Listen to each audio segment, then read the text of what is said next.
In this module, we're talking about forecasting demands and sales spikes. Remember in the earlier modules, I shared that funny video about Amazon yesterday, and I put that in the context of Amazon's mission of being completely customer-centric and obsessed with customer satisfaction through fast, low-cost shipping.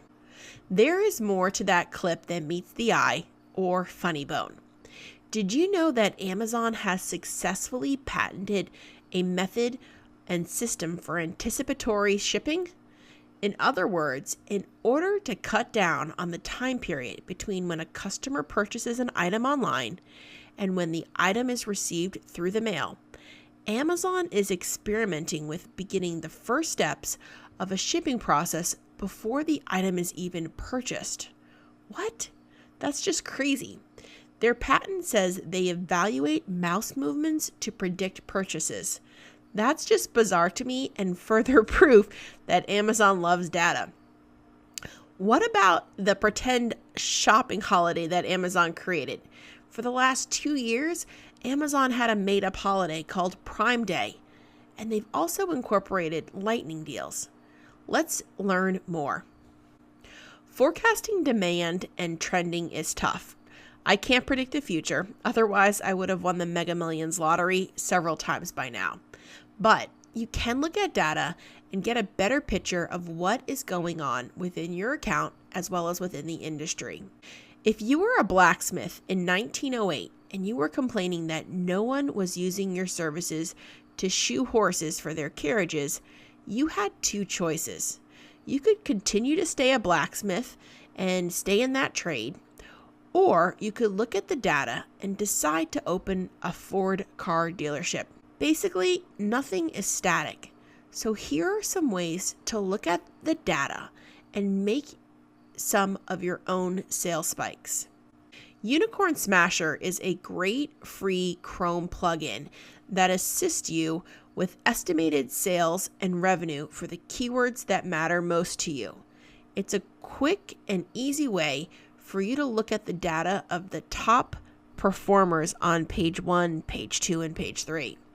Now, if you're using this data, you can use it to plan your traffic and promotions if you're going to aggressively try to gain rank. Sellers that are most comfortable using data to make decisions and stick to a long-term strategic goal despite the noise are those that are going to be best positioned for growth. One way to look at this data is by using the out of stock report for in-demand items that you do have in stock. If you go to Seller Central and then select reports and look at Amazon Selling Coach, you can see the featured opportunities as well as missed Amazon FBA opportunities due to your product being out of stock. We also talked about setting replenishment alerts, and those are great to have for each replenishable item that you offer in your catalog. When the inventory drops below that level, you'll get notifications. The other thing you want to keep in mind are key dates for fulfillment by Amazon. You want to have the majority of your fourth quarter inventory into Amazon's fulfillment centers by the end of October, early November. Now, you can also send small replenishment shipments as needed throughout the selling season, but Amazon pretty much recommends having your products land, by early November to ensure that it's in the warehouse for the, Black Friday, Cyber Monday type of shopping days. Now, if you are looking at your sales data and you're looking particularly at the fourth quarter, keep in mind that the November-December season, sellers will see anywhere from 200 to 400% increase in sales. Use common sense when determining your reorder amounts for January.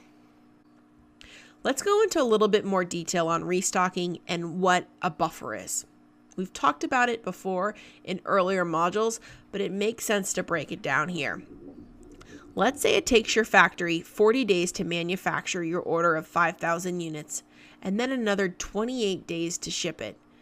Then you want to factor in Amazon taking anywhere from 5 to 7 days to handle and in-process those goods.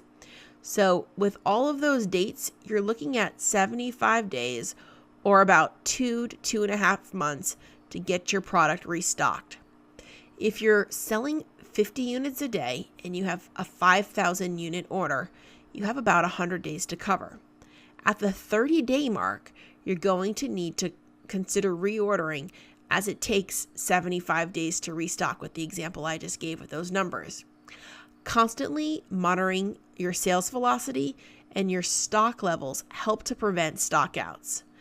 You can use Cash Cow Pro to do this, as it shows your stockout days with the numbers and the data that you input. Personally, I like to have about a 3-week buffer just in case there's any kind of hiccups with the manufacturer or shipping. Here's an example of a product that I'm really low on stock on. I only have 423 units in stock. I've significantly jacked up the price. It's not on sale. We normally sell it at $18. It's $24. So our overall sales velocity has decreased. We're at about 9 units a day. And at this rate, we're expected to exhaust our inventory that we have in stock for September 16th. Now, there's some really neat functionality within Cash Cow Pro that will help you to look at your sales velocity. You want to look at your overall average sales per day on a 7-day, 30-day, and 90-day running rolling average. The better you get at conversions, the more Amazon will reward you. Now, they also have recently started offering lightning deals to general sellers. You can use that to drive up additional sales. You must have the minimum number of items in stock to run the deal. This is where you want to know your hard landed cost to help you determine how much lower you can go.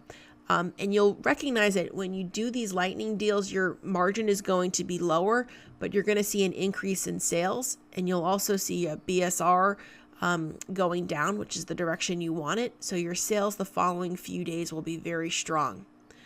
Off Amazon sales sites like Groupon and Choxy, Tanga are sites that I've used to move excessive inventory. If the product isn't moving fast enough or the lightning deals didn't work out as planned, these are great sites to use if you have excess inventory, primarily because these sites have enormous lists. They send out email blasts to consumers, and if the deal makes sense, you'll sell thousands of units in a very short amount of time. Here are the action steps for this lesson. First, determine your sales velocity. Then also determine your buffer and your manufacturing information. Enter those into Cash Cow Pro or Managed by Stats. Also, get into the habit of looking at your sales velocity on a weekly, monthly, as well as quarterly basis.